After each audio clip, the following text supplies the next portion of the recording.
Venons-en au téléphone portable. Alors le téléphone portable, on en a parlé il y a quelque temps, des ondes néfastes, d'éviter de téléphoner trop longtemps parce que les ondes pouvaient provoquer un échauffement.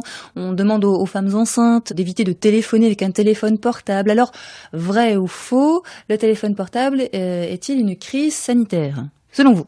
Pour éviter toute ambiguïté, je tiens à préciser que je fais partie du conseil scientifique de Bouygues Télécom, mais que je ne suis pas rémunéré pour cette activité. C'est une activité bénévole et qui n'influence pas ce que je vais vous dire.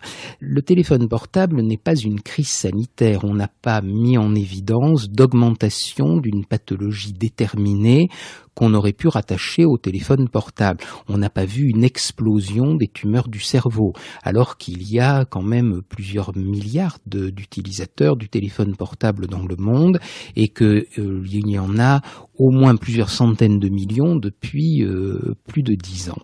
Donc c'est en ce sens que c'est pas une véritable crise sanitaire.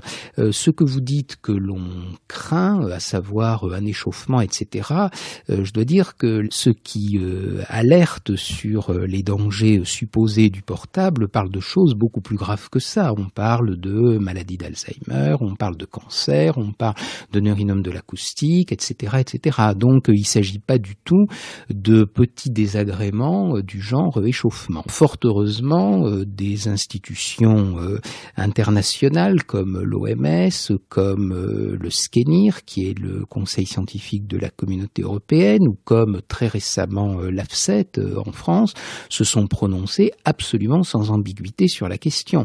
Il y a une innocuité des antennes relais elles-mêmes et il y a une certitude d'innocuité des portables jusqu'à 10 ans d'utilisation et ensuite un certain nombre d'incertitudes jusqu'à ce que peut-être elles soient levées par la publication d'une étude en cours qui devait être déjà publiée depuis plusieurs années, qui s'appelle l'étude Interphone et qui pose des problèmes méthodologiques épidémiologiques.